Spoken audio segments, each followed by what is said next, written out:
Welcome once again to Lehto's Law. Here's Steve Lehto. Angelo sent me a story. It's about a case I've not heard of. It's a trial. And apparently, near where it's happening in Arizona, it's a big deal. And I apologize for not knowing about this, but there's trials going on all across America right now, and there have been since time immemorial, and we'll continue to have them in the future.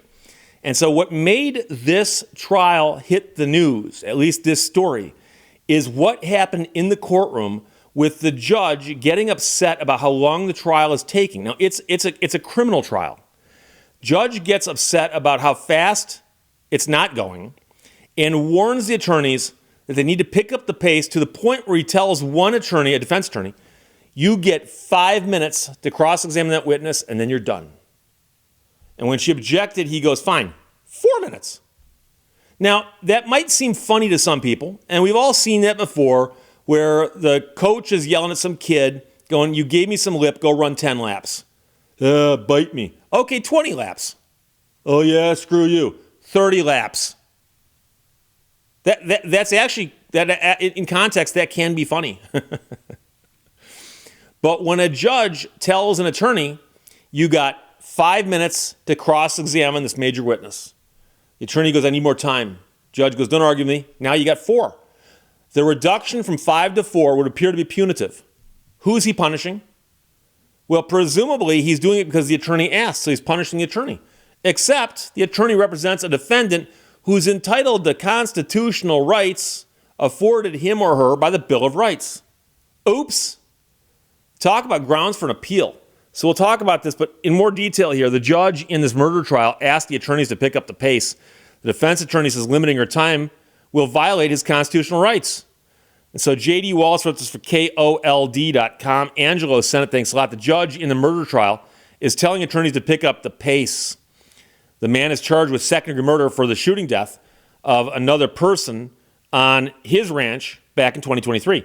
The judge said that Thursday that the trial was scheduled to last 4 weeks, but has already gone 3 weeks and the state hasn't rested yet. So recently the jury was scheduled to visit 14 locations at the scene where this happened and walk around it, so that's going to take some time. That visit could help support or question eyewitness testimony about the locations of events and help the jurors see what the man and his wife saw the day that the victim was killed. So Thursday morning, the defense cross-examined sheriff's office detective about the reliability of eyewitness statements.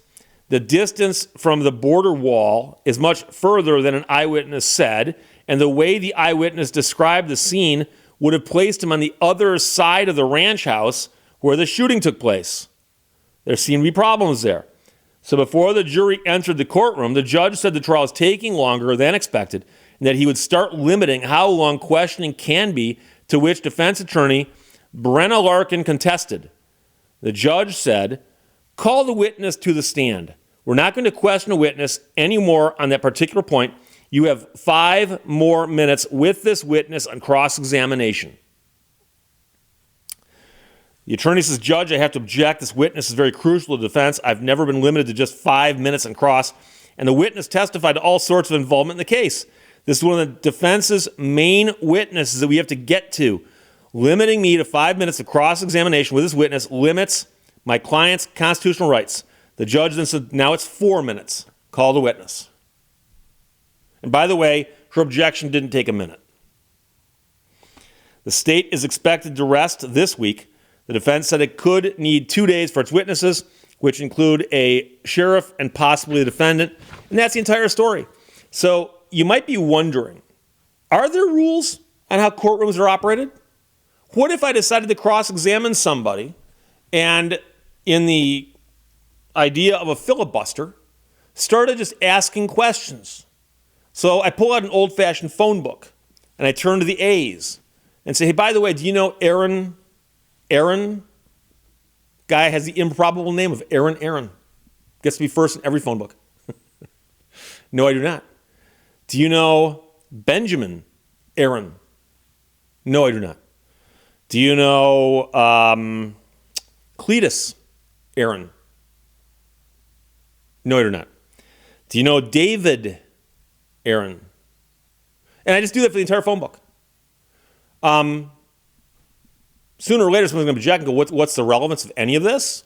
It appears that Mr. Lehto is just wasting time. Yeah, I am, Your Honor. My client's guilty as heck, so we got nothing better to do but to keep him out of jail for a day. I'm going to read the phone book. Okay? Obviously, there are limits. But what are those limits?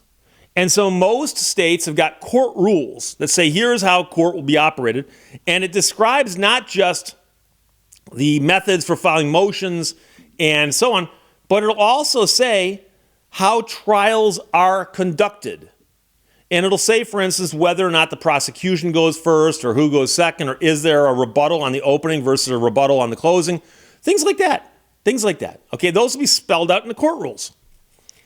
And there's almost always a catch-all in there that says that the judge is given, in essence, supervisory or administrative control, whatever you want to call it, over how the courtroom and the court trial itself is conducted. That is at the discretion of the judge. But the judge still has to do things that don't impinge on the defendant's rights guaranteed under the Constitution. And so you're entitled to a fair trial. So if I was this attorney and the judge said you get 4 minutes, she's already objected.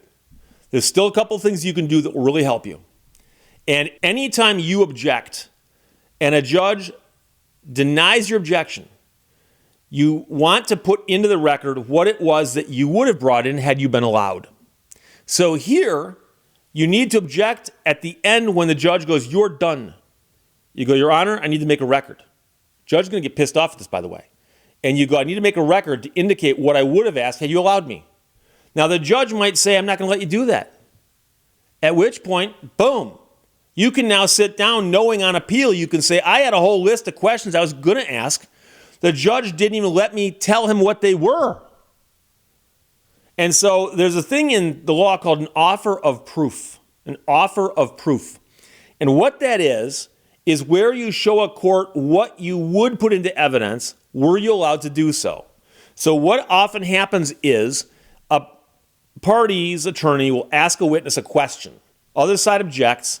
Judge goes, I'm going to sustain the objection, move on. You go, Your Honor, may we approach? You approach the bench, the jury can't hear. And you say, here's the problem, Your Honor. This witness, if asked, will testify to the following things. Judge goes, I don't care. Not going to let you do it. Your Honor, these things are all relevant. They ought to be admissible. They're extremely important to the case, and they should get in. Judge goes, I don't care. And you say, okay, I would like to make an offer of proof. And the judge could say, I'm going to let you do that. They take the jury out, you ask your questions, witness gives their answers, and then the judge hears what the person would testify to in an offer of proof. Now, they're very, very rare because usually a judge will see that, oh, that does make sense. But if a judge doesn't, but allows the offer of proof, you now have a record that you can take up on appeal and go, I had a witness who was going to testify to this. The judge wouldn't let it in. And so that's what you do, but you might say, Steve, what if the judge says no? The point is you asked. And on appeal, you could always say, I offered to make an offer of proof. The judge said no. Judge said no. And the Court of Appeals is going to go, okay, based on what the offer of proof might have shown, maybe this is grounds for an appeal. And so that's the danger that the judge is running, because you think it's a waste of time to let this person ask a half hour's worth of questions instead of 5 minutes. The difference there is 25 minutes. If this case winds up with a guilty verdict up on appeal and spun around because of this, you only get 5 minutes, now it's 4 business, you're going to waste more time than 25 minutes. More time. Now, I will tell you that I was involved in a case years ago where a judge gave somebody a rock-solid, drop-dead deadline on testimony, but it was a civil case. And I represented somebody in an extremely big case. Case wound up resolving itself well into 6 figures. Long time ago. It was not a car case. Long time ago. And my client, the plaintiff, the defendant said, we want to take your client's deposition.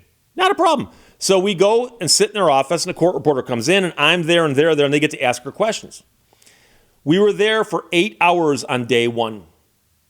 At the end of the day, I go, how much more do you guys have? And the woman goes, 2 more. I go, so you need 24 hours, 3 days to depose my client. And she goes, yes. I go, that's crazy. I go, some of the stuff you guys are asking is just ridiculous. I mean, we're trying to help you here, but we won't go crazy. So I said, tell you what I'm going to do. I'm going to object after tomorrow because I can't see you guys needing her for more than 2 days.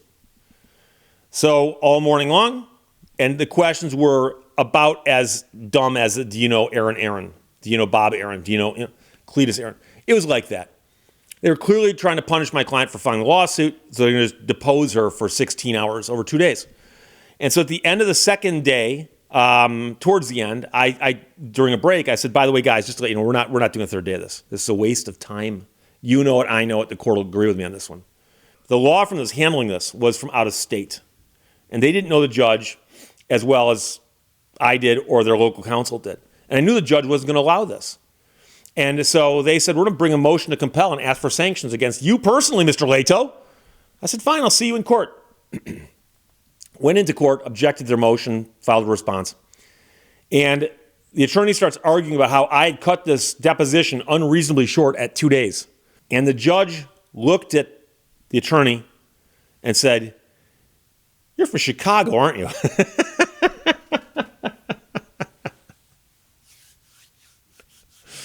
And at that point, I knew I had won the motion. And there's another attorney standing next to her, goes, well, Your Honor, I'm local counsel. Judge goes, there's no reason to take someone's deposition for more than 16 hours. This is ridiculous for this type of case. And now the Chicago attorney does the old, but here's what I'd like to know. And I didn't get to this in the last 2 days. And she threw out a couple of questions, and the judge goes, anything else? The attorney goes, well, no, those are the most important things. The judge goes, you get 1 hour. 1 hour. And then the judge turns to us and says, you guys can start a stopwatch the second your client is sworn. And at 60 minutes, you can get up and walk out. That's my letting you know that right now. They get 60 minutes. You can literally get up, say goodbye, and walk out. He goes, I don't care if they're in the middle of their last question. I don't care if your client's halfway through an answer. Get up and walk out at 60 minutes. Thank you, Your Honor. As we're walking out, I turn to the attorney. I go, so do you want to schedule that? And she goes, nah, don't bother. So, I was right all along. It was just a hassle. But the point here is that I understand the judge's frustration. We've all seen trials that have dragged on too long. I can think of a couple of well-publicized trials that dragged on way too long. And so the problem isn't a clock. It's not like a shot clock or a play clock that you have to do this by. You have to, as a judge, start watching for the attorneys covering the same ground or spending too much time looking through the notes or that kind of stuff. But also, you know if a witness is important. They might take more time. Some witnesses, not so much. But to literally say you get 5 minutes for this witness, 8 minutes, that's ridiculous. So up on appeal, if this were to go there, this case very well could get spun around by a court of appeals saying, you can't do that. Tell somebody you got 5 minutes, and when they object, say, fine, you got 4. So if I say, can I make an offer of proof? Does that cut me down to 3? So it's a crazy case. We'll see what happens, but maybe up on appeal. KOLD ran it. J.D. Wallace wrote it, and Angelo sent it to me. Thanks a lot. Judge in the murder trial asked attorneys to pick up the pace to the point where he said, you get 5 minutes to do your cross-examination. Oh, you don't like that? You get 4. Crazy. Questions or comments, put them below. Let's talk to you later. Bye-bye. Thank you for watching Lehto's Law. At least we were lost in the right direction this time.